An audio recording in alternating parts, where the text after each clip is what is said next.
Today, I welcome the announcement of the Secretary of State in the House of Commons that an independent statutory public inquiry will be established into the murder of my husband, Patrick Finucane.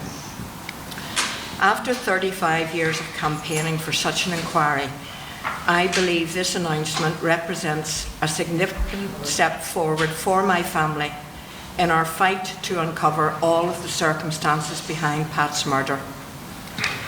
It has been a long journey to get to the point where the establishment of an independent public inquiry has finally become a reality.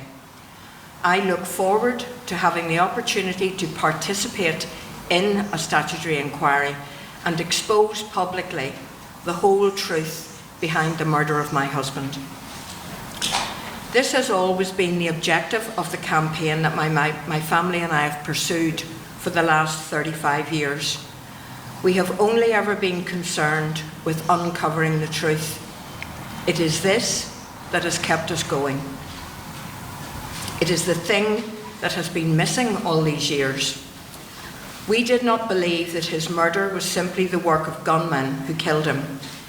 We had no confidence that police investigations would ever bring those truly responsible to justice. We were not satisfied with private, limited reviews from which we were excluded. We could not and did not accept the assurances of previous British governments that they were anxious to set the record straight, because they were never prepared to do so in public.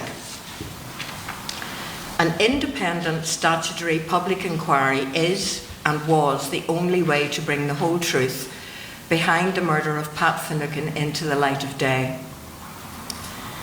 The journey to this point is not one that my family and I have had to endure alone. Indeed, we would never have succeeded without the assistance and support and encouragement of so many people over the years. I could not begin to thank them all by name here today. So many people all over the world were willing to give generously of their time and their talent again and again.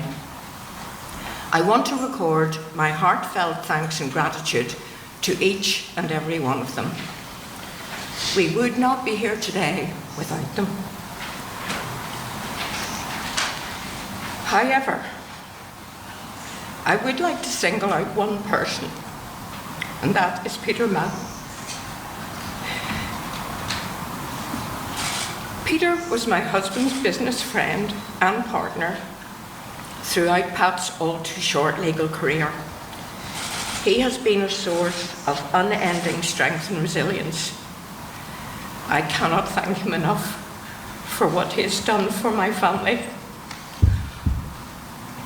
or indeed the entire legal team that has represented us so fearlessly and brilliantly in our fight for public inquiry.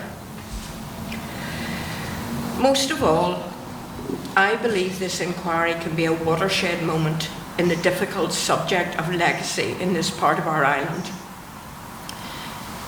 If a public inquiry into the murder of Pat Finucane can finally publicly examine all of the collusion that plagued our society for so many years, then there is hope that the real process of healing can begin.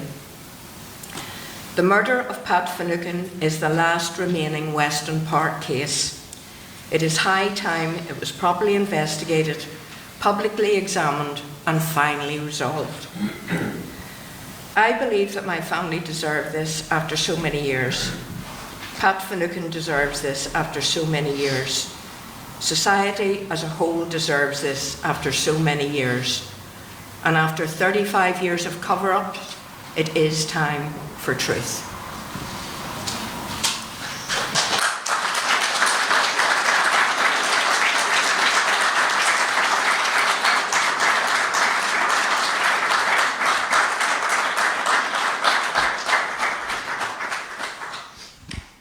I have to say, I hear the term preferential treatment, and if you can indulge me on this, it's very difficult to square that with the experience that my family have been through for over 35 years. First of all, the state targeted and set in motion events that meant my father was murdered in front of all of us as we ate our dinner. The term collusion was dismissed, not just dismissed when I was growing up, but to utter those words, you were viewed in a certain light. And to be quite frank about it, it was dangerous at times to make allegations of collusion against the state in the aftermath of my father's murder. Every single bit of progress we've had as a family has had to be fought for. It's never been handed to us. We've had to fight in courts, domestic and international. My mother has not only had to deal with being a widow and raising 3 young children, but she's had to travel the world to gain support, which we were lucky enough to have. And every single bit of progress over a painful 35 and a half years has been hard fought. And I would be very slow to describe that as preferential treatment. We were given a commitment nearly 20 years ago now that if a judge of international standing felt that there should be an inquiry, then the relevant government would have that inquiry. The Irish government lived up to their commitment. The British government lived up to their commitment in all other cases, bar one, and that was my father's murder. And we have had to fight tooth and nail every step of the way, at times in the face of being insulted by people within the British government and outside of the British government. So I think you could forgive me and my family for saying that today is not something that we look at as preferential treatment. And I will also say that throughout 35 years, it began with my mum and has carried on through all of us. We have always been clear that truth and justice applies to every single person who was unfortunate enough to be hit by our conflict in our past, and that is without partiality, without any equivocation. We have been consistent in that. So any other family that continues to fight for truth and justice will have our support, and we know what it's like when the system is put in place to frustrate you and prevent you from getting answers. But what I've always believed, and it's a personal view, is that when I look at other families that get success, if that's the right word, and we've had examples of that over previous years through civil cases, judicial reviews, and particularly the inquest system, not least to mention the Bloody Sunday families. When I see other families having worked tirelessly for decades, getting the answers that they have fought for, that's given us a boost.